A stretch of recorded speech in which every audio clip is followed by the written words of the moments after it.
So your book talks about confirming and disconfirming messages, but they don't really go into what those messages look like. So I want to spend just a couple of minutes talking about some of the things that are confirming messages and some of them that are disconfirming.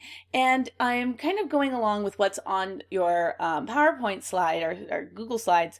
I'm not going to explain all of them because I feel like some of them are self-explanatory, but I want to go through the ones that are a little bit confusing to some of my students when I'm in class. Basically, a confirming message has a tendency to de-escalate conflict, and a disconfirming message has a tendency to escalate. And I always tell people, it's like, you don't have to do these things, but I always think it's important to know what you're getting into and what you might actually be causing before you move in, before you kind of go forward with whatever argument you're going to have. So let's talk about those things real briefly. I'm trying to get the light to where actually you can see my face, but I don't look like a ghost. So there we go. Okay. So confirming messages. Let's start with the bad stuff because that's more fun. So let's start with disconfirming messages. The first thing on your list is imperviousness, which I think sounds really kind of strange. But imperviousness, which is fun to say, is basically, I don't care what you say, nothing you say is going to change my mind. Nothing you say is going to change my mind. That's impervious. It basically means that you're completely unwilling to listen. And if you are completely unwilling to listen, you are not going to get anywhere. And so that's going to always escalate. I think abuse is really self-explanatory. Overly general complaining. Oh, you never do this. Remember the thinking fallacies? These are always going to escalate conflict, right? So if you interrupt people or if you just overly generally complain, oh, you never do this. This is always a problem. Why are you like this? Those things are always going to increase the conflict. Irrelevant responses. Oh yeah. That kind of stuff. Irrelevant responses might also be something like, I don't even care. This is terrible. This is awful. And I don't even think, this isn't even worth my time to talk to you about it. Irrelevant responses is anything that doesn't actually deal with the conflict. Tangents are also and this is the hard one I have because I feel like sometimes irrelevant responses and tangents are really, really close together. Because a tangent might be like, let's say we're having an argument over who's going to pay for something that we have to buy. Okay, let's say we don't have shared finances and we have to pay for something. And we're yelling about this and we're having an argument and suddenly you go, oh yeah, well, you don't even clean up after yourself. That's a tangent. It's also technically an irrelevant response at the same time. And oftentimes a tangent is, anytime you try to redirect somebody to something where it's doesn't have anything to do with what you're talking about.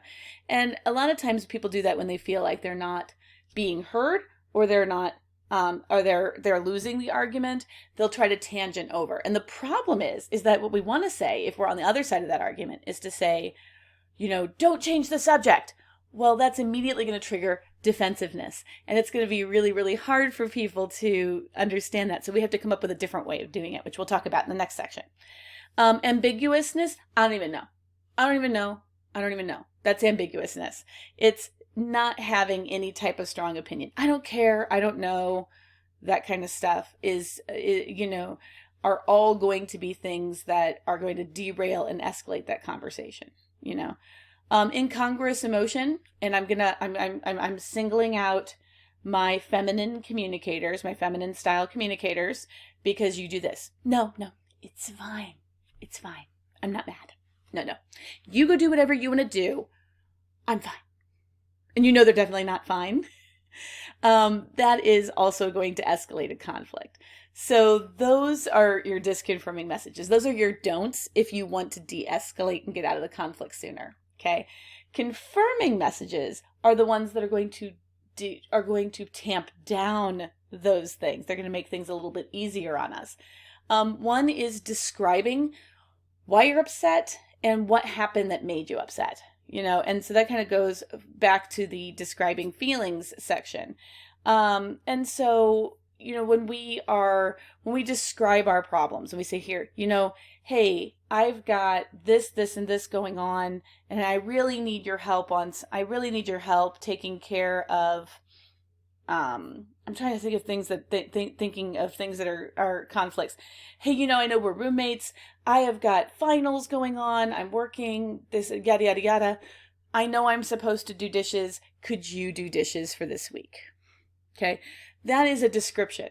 Or if I am describing something that somebody did. Hey, you borrowed my car, and when you brought my car back, you said that you would fill it up with gas, and it's almost empty. And I don't even have enough money right now to fill that back up. That was really difficult for me. Okay.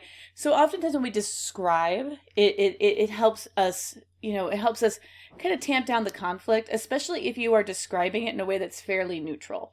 If I said, God, you were a total jerk and you didn't refill my car, that's immediately going to pop back up. Focus on the problem, not the person. This is also going to help keep us away from getting defensive, getting the other person to become defensive. So you might say, hey, let's go back to this stupid car thing. Hey, when the car came back, and I didn't say when the car came back and it didn't have any gas in it, I had to refill, and now I'm almost completely out until payday. Why did that happen? I thought you said you were going to do that.